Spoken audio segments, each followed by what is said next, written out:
HRN listeners. As we celebrate our 15th year, we are deepening our commitment to giving voice to the next generation of food systems storytellers, and we need your help. Our internship and fellowship programs help activate new possibilities for underrepresented and underestimated young people through experiential journalism, audio engineering, and production training. Through these unique programs, HRN helps food equity stewards build essential workforce readiness skills that expand their potential and foster economic mobility. Please consider supporting these critical programs. And with a minimum donation, you can be entered to win a dinner for two at an amazing restaurant in one of 8 cities and tickets to a concert at a great venue in one of those cities. We have incredible partners across the country who have donated, as they also share our passion for helping to educate the next generation of food systems storytellers. Check out heritageradionetwork.org/15 to donate and enter to win today. That's heritageradionetwork.org/15 to donate and enter to win today. And make sure you donate before March 31st. Thank you.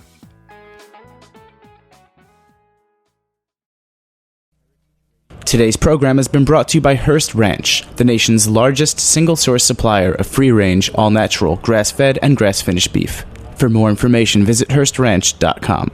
You're listening to Heritage Radio Network, broadcasting live from Bushwick, Brooklyn. If you like this program, visit heritageradionetwork.org for thousands more.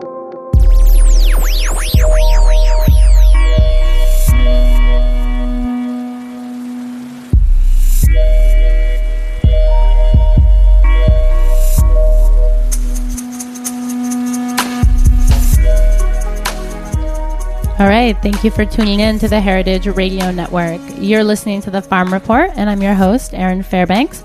We are coming to you live from the back of Roberta's Pizza in beautiful Bushwick, Brooklyn, and I'm excited to have a real live studio guest.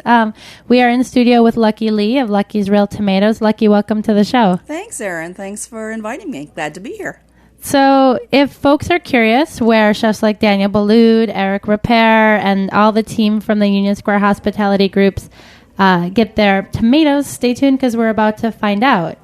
Lucky, your family has been in the tomato business for, like 30 plus years, is that right? Yes, we have. So where did it begin? Like take us back. Well, it's kind of an interesting story.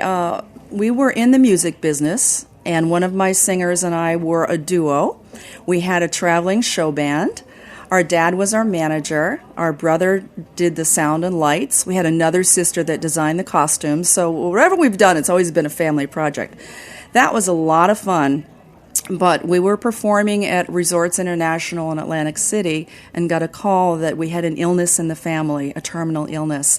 And so when our engagement ended at Resorts, we sold our house in Boston, moved down to Florida to take care of family, and ended up spending about a year there, and on the weekends picking fresh tomatoes. And having been from New England, as you know, the local season up here is 3 months and the off season is 9 months. In Florida, it's reversed. And we would see all these people walking into supermarkets buying gassed tomatoes while they drove by fields with fresh tomatoes on the way. We thought that was a little crazy. So we would just pick fresh tomatoes on the weekends and started selling them. And then our mom came to New York to train for Wall Street, and we decided we'd come up and visit her. And our dad said, well, why don't you pick a couple hundred cases of tomatoes, rent a truck, and drive it to New York and sell them? And that was the beginning of a company, Erin, because it was in the middle of winter. We had red, juicy tomatoes, and the chefs took one look at them and said, where the heck did you get these, and can you bring more? And so we realized that there was a niche that we could fill in the New York market, and that's how the company started. And now you're in the tomato business, selling to some of the city's best restaurants. And I think you can find, if you check in with the vegetable butcher over at Italy, they'll give you some of the Lucky tomatoes. So now tell us, what does the operation look like today? You're still growing in Florida, and then you're doing distribution in New York, or what's the kind of scope of the system right now? 9 months the tomatoes are grown in Florida. And then in the summer months, it's too hot there. So we grow in the Smoky Mountains of North Carolina. And my brother, Al Marcelli, who is the president of the company, has established wonderful relationships. And we just realized yesterday this is our 26th year with the same growers in North Carolina. Wow, congratulations. And, what makes our company different and what makes our tomatoes different is that they're all grown in America. They're all grown in the ground. and we don't pick them until they're almost ripe. And when we began in the industry back in the late 70s, there were two types of tomatoes. There were the gassed green tomatoes, and then there were imports. And so when we came on the scene with a year-round flavorful tomato, that's what made it so successful. So I started very much like you started. I heard an interview that you did, and you said you were one of the 4 female drivers in New York City. So if I was the other one, who were the other 2? Yeah, right, we'll have to hunt them down. So in the early days, that's just it. I bought a little used truck and drove around, knocked on doors. I always had a knife on my belt and tomatoes in my hand, 25-pound box of tomatoes over my shoulder, actually. And at that time, we didn't worry about purchasing agents or any of that. We didn't worry about appointments. We just walked in the kitchen door and said, "Hey, chef, got to taste this." And that's how the company started. So it was a few restaurants. I mean, today it's several hundred restaurants in the city and out of the city. We do ship nationwide. And the way our business has grown has been through food service distributors. Some of the larger companies like Baldor, J. King's, some very large companies that come and pick up at our place and then distribute to their customers. So by truck, we reach New England, Boston, Washington, Philly, and then we fly to other locations like Dallas, Vegas, the West Coast. And the farmers that you're working with, when the company started, you guys obviously were in the position to kind of find people to partner with. And how did those relationships develop, and how have they grown? It sounds like they're long-term relationships. They are, and I would say, Erin, that they're built on trust. We ask farmers to do something that goes against the grain in terms of their financial compensation. For example, a given acre of tomatoes might yield 1,500 tomatoes if you pick them green. If you wait another week, they're a little bit pink. If you wait 2 more weeks, they're almost ripe. So what we do is, because we wait so long for them to become riper, obviously the yield from that acre is much less. And so when I say the relationships are built on trust, it's because my brother Alan has said to them, whatever you grow, if you leave it on the vine until it's ripe enough for our customers, we will buy them, and you're covered. And so it's been that handshake trust relationship for all these years. Also, these are farmers that live what they do. These are farmers that, if they have a good year, they have a good Christmas. I mean, they live on their farms. So when you talk about sustainable farming, their houses are many times right across the street from where they're growing their tomatoes. And so when this idea of like gassing tomatoes, it's something I know a little bit about, but for folks who might not be super familiar with that, maybe you can explain what other companies, not Lucky's, do tomatoes, and what kind of a tomato that you might just pick up at the supermarket, why it's so different from what you guys are doing. One of the biggest complaints you hear about tomatoes in supermarkets is that the tomatoes taste like cardboard. They actually taste like the packaging they come in. And the reason for that is tomatoes commercially are picked very green, like Granny Smith apples. And then they're put in a room and they release ethylene gas, which turns them to sort of an orange color. It never really ripens the tomato. They call it force ripening. But the truth is, it never gets red, and it never has a lot of juice, and it never tastes great. Now, what that enables the growers to do and the supermarkets to do is to hold those tomatoes for up to a couple months if they need to. And they're able to ship them across the country and hold them. And they actually can play it almost like the stock market, where if they see a freeze coming or a hurricane, they can pick green tomatoes, hold them in coolers until that has passed so they have enough supply. It also enables them to mark the cost up to whatever the going market rate would be. We call a Lucky's Real Tomato an honest tomato because it's grown in real time, it's picked in real time, and it's all picked and eaten within a week. The other thing you mentioned is that all your tomatoes are grown in the ground. So, again, what's the alternative to that? The alternative is greenhouses and hydroponic. And, back in the early 80s when I mentioned there were the gas green tomatoes and imported tomatoes, there really wasn't much in regards to greenhouse or hothouse tomatoes.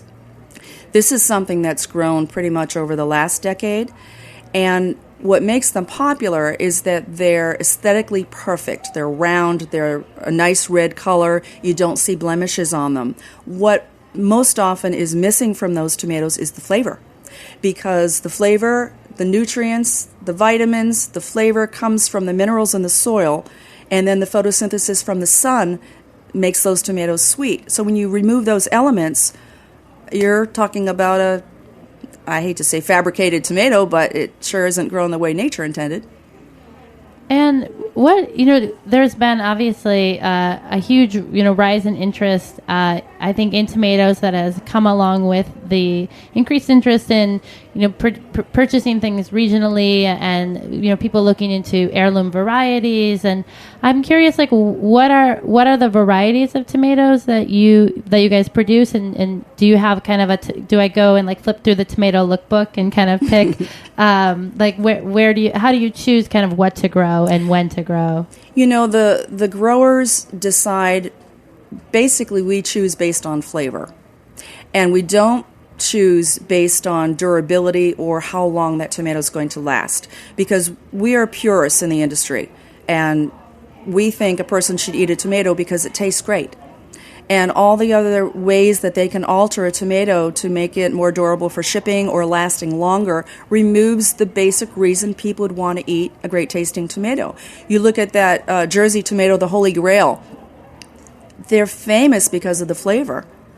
And, about 15 years ago, they trademarked the Jersey tomato, and they changed some of the elements so that they could take that wonderful local tomato and send it out to other locations. But again, whenever you start fooling around with what's inside a tomato, then it does take something away from the original reason to eat it. So I'm thinking about the apple industry in New York State. I mean, we produce a lot of apples here, but there's a need for kind of a secondary market for apple seconds, apples that aren't going to be super pretty that someone's going to pick up off the shelf of in a supermarket. And I'm wondering, do you guys deal exclusively with, fresh tomatoes? And if so, what happens to the tomatoes that kind of don't make the Lucky's cut? And if not, what are some of the other things that happen to them? Well, it's a good question, Erin, because we deal in a ripe tomato, and in the winter months we're driving at 1,000 miles on our own tractor trailers. There are some that don't make it. They're overripe or they're bruised. And so we like to be very conscious of using every tomato if we can, as the chefs do. You go to any kitchen, now you are a chef, you know that you want to use every single portion of food because it's the right thing to do.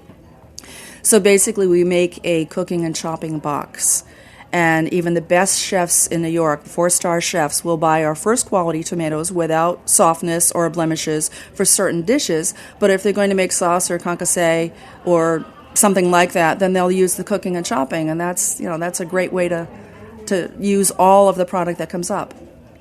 Another thing that's kind of unique about you guys, am I correct that you have ownership over all kind of parts of your system, from the trucks, where do you have ownership and control, and where do you kind of work with other partners? I'm really glad you brought that up. We have what you call a closed loop system.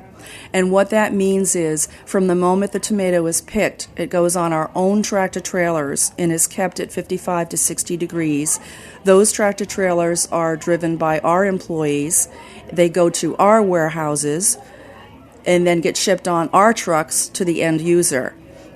And so long before traceability and food safety became an issue, luckily we had started this process back in the early 80s. So when all these regulations came in about knowing where your product has been, knowing what truck it's been on, we'd been doing all that since we began the company. So I'm guessing that like your ability to engage with a HACCP plan was much, you had a much lower barrier as far as getting that going. We passed it first time around, proudly. And is this model, I'm assuming, is it pretty different from other folks, maybe not in the tomato world, but other kind of growers who are focused on a particular crop? I mean, is there like a Lucky's version of a broccoli grower, or are you guys pretty unique in the model? I think the tomato is a different animal from most other fruits and vegetables. Not fruits. I think fruits are a little bit delicate too, because you don't want to pick it when it's completely unripe. You certainly don't want to deliver it or eat it when it's completely unripe. So there's a balance there. And I think the word we're looking for is the ripeness factor. So in vegetables, I don't think it matters that much, but in fruits, that's a very, very hard thing to do. I mean, some people say, oh, you're in the ripeness business, and this is true, because we're known for delivering a box of tomatoes that the chef, the Daniel Boulud or the Danny Meyer Group or the Palm Steakhouses open the box, slice the tomato, and use it right away, that they don't have to put it on a shelf and store it for a couple days waiting for it to ripen. And I'm just curious if you know, I mean, how many tomatoes are we talking about? I mean, what's the scale? Millions of pounds. Yeah. Because we sell them in a single layer box, a 10-pound box, a double layer box. We sell them in a bulk box. We've just started with this new Tasty Lee tomato about a year ago, and for those of you listening out there, we brought props for this. Now, we realize it's radio, but Erin and I are sitting here at this extraordinary setting at Roberta's, and the people out there are eating pizza and salads, and we're sitting in here looking at a fire engine red Tasty Lee tomato that I'm going to ask Erin to cut, because it's pretty phenomenal to be in wintertime and have a red, juicy tomato and have it 12 months a year. This Tasty Lee tomato is grown by Bejo Seeds, and this has been a wonderful addition to our line of tomatoes. It is crimson red on the outside, crimson red on the inside, slices very consistently. I'd slice it the other way, yeah. I'm going to slice it this way? Yeah. Okay. Yeah. And it has a sweet flavor profile. And this tomato was made firm enough for retail. And so this has enabled Lucky's, after all these years of doing food service in the best restaurants, to actually go and deliver to places like Agatha and Valentina, Italy, to Darrow Market, the Gourmet Garages. And you will find the Tasty Lee tomatoes throughout the country in various retail stores. So, Lucky, I'm curious, a lot of times on the show we talk about building kind of regional economies and the importance of buying local. And obviously we live in a global economy, and consumers have come to expect to have access to produce at all times. And some people take a stance that you should not eat a tomato in, November, December, January, February, most of the year in this region. And I'm just curious, have you guys gotten pushback in that area, or have you seen your market share? Does it change in the summer months here, and how you would respond to like those types of critiques or feedback? That's a really good question. Our sales actually go up in the summertime, even though we're shipping from the Smoky Mountains of North Carolina. I respect the profound concept of local eating. In reality, it doesn't always come through as easily as you would hope. For example, that would simply mean that all winter we'd be eating potatoes 17 ways. Now, we grow the tomatoes in Florida in the winter months because in Florida it's the perfect growing conditions. It may be 1,000 miles away, but it is 80 degrees and sunny and the perfect place to grow them, so they are local to Florida. Now, I have heard, arguments both ways. I also understand that if you were to grow in the wintertime a tomato in a greenhouse up here, so it's grown a mile away from the end user, that could actually cost more money than to grow it in the ground 1,000 miles away where it was meant to be grown and then to be driven up here. There was a great article in the New York Times that said, do the numbers, and it addresses exactly this point, that the concept of local eating is admirable and to be respected, but it doesn't work 12 months a year. And you'll even find chefs sneaking out and ordering different items from different places because you can't support a well-balanced menu without all these different items. Well, I'm definitely enjoying a little slice of the Tasty Lee tomato. We are going to take a short break, and I'm going to eat a few more slices. And when we come back, we'll continue our tomato talk with Lucky Lee of Lucky's Tomatoes, so stay tuned.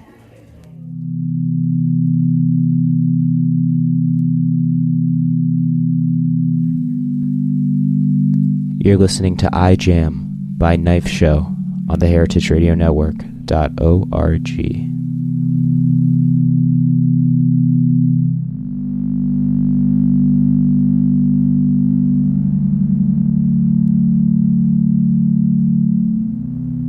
Like what you hear so far? Support the network and become a member.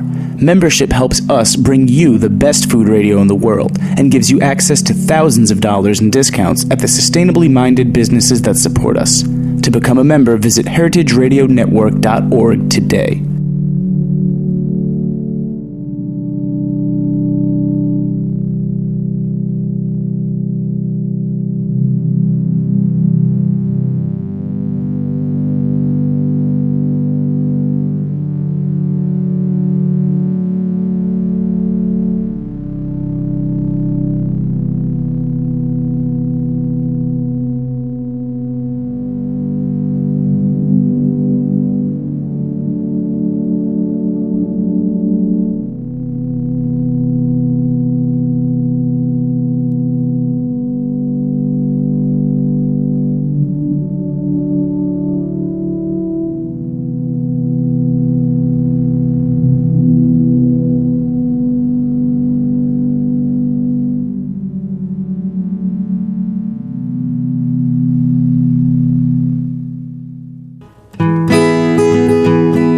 Hearst Ranch grass-fed beef, pasture raised on 150,000 acres in Central California. Hearst Ranch grass-fed beef, free range, sustainably produced, humane. Hearst Ranch grass-fed beef, the authentic flavor of the American West. All right, we are back. You are tuned into the Farm Report on the Heritage Radio Network. I'm your host, Erin Fairbanks, and we are in studio with Lucky Lee of Lucky's Tomatoes, tasting some more tomatoes during the break. Getting my. What are the nutrient values of tomatoes? Lycopene, vitamin A, vitamin C. Lycopene's the big one. Yeah, and the tomato's almost gone. Just so everybody out there knows, she loved it, but I helped. So one of the things I saw on your website was that I was a little confused about was talking about an ozone-based sanitation process for cleaning the tomatoes, and I wondered if you can tell us a little bit about what that is. Absolutely. My brother Al Marcelli is a very smart guy. And is Al listening? You're like, Al, I promise, I'll prop you up. He's not listening, actually. He's in a tomato field in Florida. But you remember about 7 or 8 years ago, all these claims about the salmonella and all the illnesses started to come about. Well, about 2 years before that, my brother decided that we should have something in place to help sanitize the tomatoes and prevent against things like that. In the very beginning of the company, Dad actually said, you need to wash those tomatoes before you give them to the restaurants. I mean, that's how far back our concern about food safety goes. So ozone is a process that, when it's used in the wash water, it kills topical salmonella 99%. And we also release it into the holding rooms where we have our tomatoes, and it neutralizes the negative pathogens in the air and helps to sanitize the places that they're being held. Also keeps our employees healthier. So is ozone is the name of like a cleaning product or a system? I don't understand. It's the name of a system. Okay. Mm-hmm. And so, I mean, obviously it's like safe to eat, but can you see it? Like, could I spray it on a tomato? You can't see it. It's released into the air like a gas. And one of the great things is about 5 or 6 years ago, you may remember there was a scare, a tomato scare. It turned out to be jalapeno peppers. And, when you're a specialty company, you lay awake at night saying, okay, if your product gets hit, what are you going to do? And I'm really proud to say that this system and our procedures at Lucky's Real Tomatoes got us through with flying colors, because most other tomato companies had to dump everything they had in their warehouses because they still hadn't identified where the tomatoes they thought were infected came from. And because of our own zone system and our traceability, we knew where every single case of tomatoes had come from, and our business actually went up 25%. It's so interesting talking to businesses like yours, producers who are producing at a much larger scale than I think a lot of the farmers that I bring through, because you do have to think about all these different steps in the process and the traceability back along the line. But speaking of getting hit, you guys got got pretty roughed up by the Superstorm Sandy this past fall, didn't you? As a lot of people did. And our hearts go out to the homeowners that didn't have flood insurance. Most didn't. And obviously a lot of companies were hit. We are located in North Brooklyn, and of course we were hit too. But, there's something about this industry, Aaron, that I absolutely love, and it's the generosity of people in the food business. Anytime there's a natural disaster, the food industry comes together to see who they can help and who they can feed. And even our farmers in North Carolina, the Rotary clubs got together and donated clothes, blankets, water, baked beans, and on each one of our trucks that came up for 2 months following Sandy, we designated the space for 2 skids of supplies to come up from the Rotary clubs, and then we connected to the Rotary clubs up here, and they distributed the product. Nice. You're gonna go along the chain. And how about your own facility and staff? Did everyone come through the storm okay? Our people's homes came through okay. We had a little bit of damage, but because our systems are in place, we had fresh tomatoes. 36 hours later, my brother was on the job and got us new product. Our trucks were not affected, so everything went through and went on. We felt bad for all those restaurants that were south of 37th Street that had to close for so long. I'm curious about packaging and transport, both for the wholesale market, but then you guys also have, I'm looking at the Tasty Lee package, which you could put on a supermarket shelf. Can you talk a little bit about packaging in the vegetable, and the fruit, I guess tomatoes are a fruit, industry, and what you've seen over the years with technological innovations or lack thereof to get tomatoes, especially when you're dealing with kind of the ripened, more delicate fruits? All of the improvements have gone towards saving the environment, which is such a good thing. And even the package you're looking at, that's biodegradable. And so any of the packaging that's used is for 2 reasons. It's to protect the people, and it's to protect the fruit. So if that's sitting in a supermarket shelf, it's protected from the 10 women that pick it up, and maybe 1 out of the 10 won't buy it, but in terms of the handling and the sanitation of the product, the packaging helps quite a bit. But whatever we do in terms of packaging, we need boxes and we need packages. All we can do to be socially conscious of the environment is to choose the right products and choose the companies that will provide us with the right products. And have you seen a lot of innovation in that area? I mean, do you have people kind of knocking at your door pitching new kind of transport mechanisms and variety, or you're kind of stick with who you know and innovate as they innovate? Our ears and eyes are always open. We tend to be a very relationship-oriented company. And if we find reputable, trustworthy, good people that do business in the right way, we like to stay with them while always keeping an eye open for whatever else might be coming along that might be better. But typically, if we're working with those right people, they have already discovered what's better, and they're the ones that tell us about it. How many tomatoes do you eat on a weekly basis? Are you still? I mean, your family's been in the business for 30 plus years. That's a lot of tomatoes. Is it something that still makes its way to your fridge, or are you more tasting for quality control throughout the day? Well, I like to think of myself as a very friendly person, but I'm a tomato snob. And when I go out to a restaurant, if it isn't a lucky tomato, I'll taste it. I'll give it the old college try. But I'm spoiled. Yeah, I've been eating field-grown American sun-ripened tomatoes for 30 years. So I eat them for breakfast. I put them in eggs. I eat them for lunch in a BLT. I have them for dinner. Put them in the greatest guacamole in the world. Rosa Mexicano Restaurants uses our tomatoes in their guacamole for 30 years. As a matter of fact, the James Beard Foundation just made us the official tomato purveyor. And we've also started a couple of programs with the CIA, the one both here in Hyde Park, and then I just came back from Napa with the one out there to educate tomorrow's chefs to be using an American field-grown sun-ripened tomato the way nature intended. Oh, for a second I'm envisioning you smuggling tomatoes into the back of the Central Intelligence Agency, and I was like, what some kind of tomato program? I wonder what that's about. But no, of course, the Culinary Institute of America, right? Well, we are just about out of time, but I'm just curious, what's the future look like for you at Lucky's? What do you guys see yourself kind of focusing on and working towards in the next decade?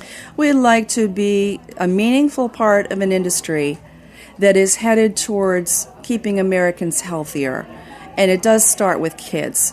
So that's why we're getting so involved with the CIA schools and with local schools and programs, because really our health depends on what we eat. It always has. It's just there's so much more awareness now.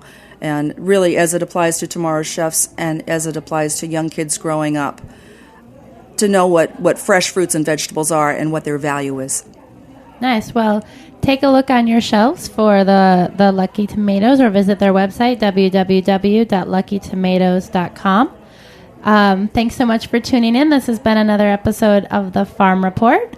This, like all 30 of our live weekly programs, are available as a free download through iTunes. You can also find us on Stitcher Smart Radio.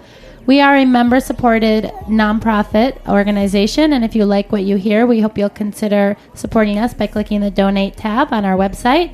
Make sure to tune in next Thursday for another episode of the Farm Report, and keep your internet radio dials on stay, because we're going to have the Grow NYC Market Update just after the show. Thanks so much for listening.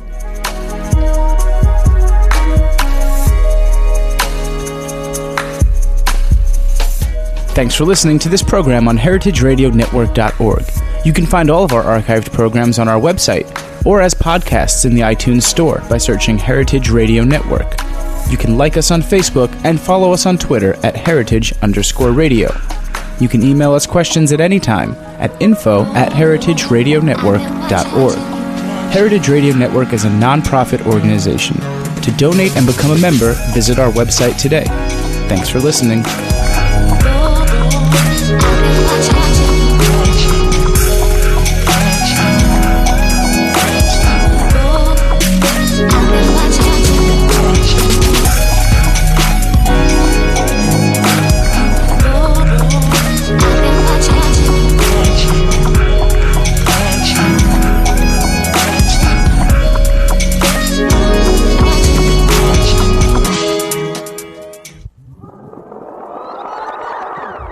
What's hot at the green market? You're about to find out now.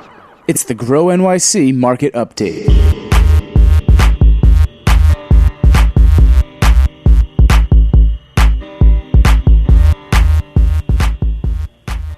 All right, thanks for tuning in to another episode of the Grow NYC Market Update. We are on the line with Jean Hodesh of the New York City Green Markets.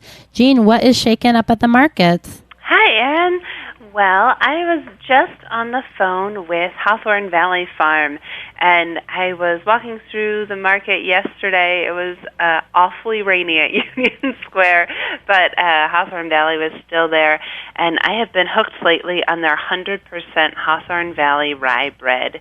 And it's there's rye bread available in the market, and there has been for years from various different vendors. But what's special about this bread is that it's all rye that they grew themselves on the farm, and they're a biodynamic farm, so it's sort of a closed system. So they grew the rye, they cleaned it, they milled it, and they baked it all on their one site, which is pretty unique because that requires a lot of infrastructure on the farm. So anyways, I called the farmer just to chat a little bit about what's going on up there. And, you know, this time of year, people are getting their fields ready to start planting for the next season. So, you know, really common cover crop in this area is rye. And usually people just sort of, you know, till it back into the soil when they're ready to start planting. But about 4 or 5 years ago, they decided they wanted to start growing rye to plant as a crop that people could eat. And so in September, they had this like community sowing the seeds of the future, they called it. All these community members came and they planted rye out in the field, and they've been doing it ever since. And so this year, the new product that's come out of that project is the 100% rye bread, and it's just is a really, really delicious product, highly recommended. And so basically, I mean, the interesting thing about, we've been talking a lot about grains at Green Market, and I know you've had June Russell, who's working on that initiative, on your show before. And more farmers in the region are growing grains at this point, but basically the next step is that we need more infrastructure in order to process them. So Hawthorne Valley, you know, they have a bakery on their farm, and they had a mill on their farm also, but in order to clean the rye, they had to work with Wild Hive Farm, which is another farm close to them, and it's also in the Green Market system. So they took the product there to have the grains cleaned and then brought them back to their farm to have them milled. So their next step that they're working on is trying to raise funds or get a grant to get a cleaning device for their own farm, and they're thinking about innovative ways to do that. Maybe they can invest in infrastructure that other farmers in the region will be able to use on their farm, and just trying to figure out how to make it most useful, not just for them and their products, but for sort of the collective well-being of this burgeoning grains movement in the region. So it's exciting, and it means that, new products come down into the city. So I would definitely recommend when people are out at markets, stop by Hawthorne Valley and pick up some of their 100% rye bread. And they're in our Inwood Market, and they're at Columbia, and they're also in Union Square. Nice. And you had mentioned that Hawthorne Valley is a biodynamic farm, so I know that they've got more going on with bread, but maybe you can give us a little sense of what else we can look for from them. Sure. So they've been farming on their land. It's 400 acres, and they've been up there since 1972. And biodynamic farming, it's a concept developed by Rudolf Steiner. So it's a farm that can produce everything it needs from within itself, so that it might become self-contained, community. And I asked him what else was going on at the farm this time of year, and specifically in their greenhouses. And he said, "Oh yeah, we just cleaned out one." And we are going to have a ton of spinach at Union Square on Saturday, which is very exciting because to me that's when I really start to think spring is maybe finally on its way.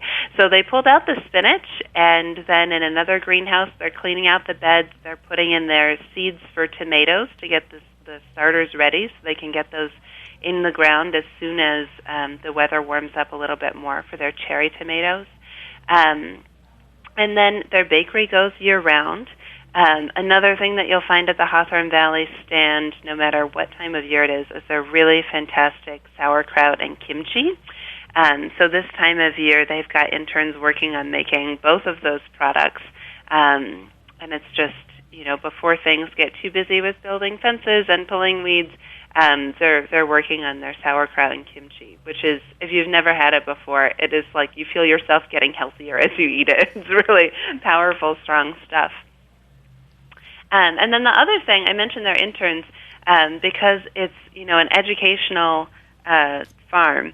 They have a really great internship program. So their new crop of interns just arrived. So they've been there for about 3 weeks. So this time of year, it's getting the greenhouses ready and preparing their staff for the season ahead. And they're really excited that this year they're sending some of their interns down to the markets so that they can learn about the marketing side of becoming a farmer, which is really valuable information to have. So, you can't just have a cooler full of products. It won't sell itself. You need to have someone down in the city talking to customers and engaging them. So I would recommend if you stop over at their farm stand, you can also ask them more about what it means to be biodynamic and what they're working on, making cheese or kimchi or what they're baking and how they're growing. They'll be full of information. Nice. I think that's like one of the things I like about stopping at the Hawthorne stand is I feel like I can get all the ingredients for a picnic lunch in Union Square. Yeah, right there. I mean, they have amazing cheeses, too, that go with the bread and go with the pickles.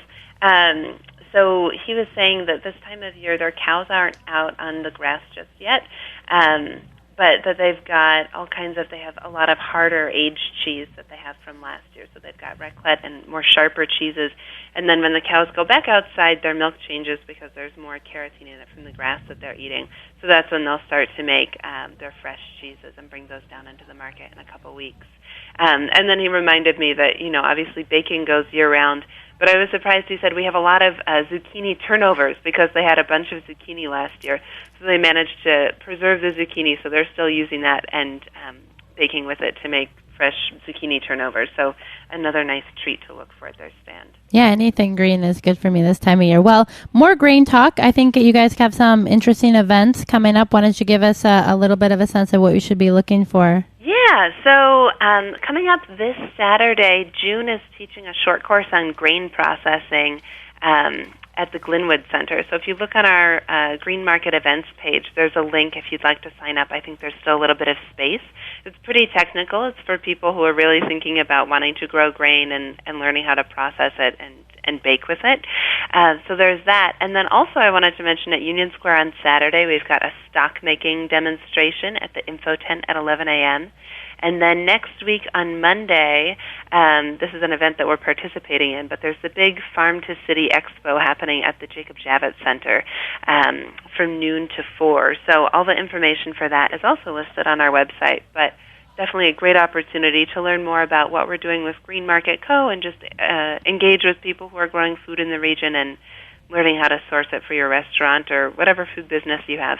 Awesome. Jean, thanks so much for taking some time to give us another great update and make us really hungry like you do every week.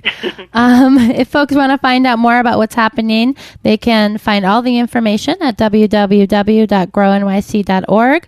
Also, follow them on Twitter, Facebook, Instagram, Tumblr, whatever is your social media of choice.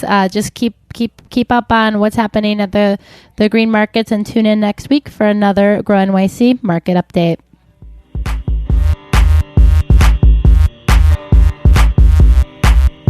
Thanks for listening to this program on heritageradionetwork.org. You can find all of our archived programs on our website or as podcasts in the iTunes Store by searching Heritage Radio Network. You can like us on Facebook and follow us on Twitter at @heritage_radio. You can email us questions at any time at info@heritageradionetwork.org. Heritage Radio Network is a nonprofit organization. To donate and become a member, visit our website today. Thanks for listening.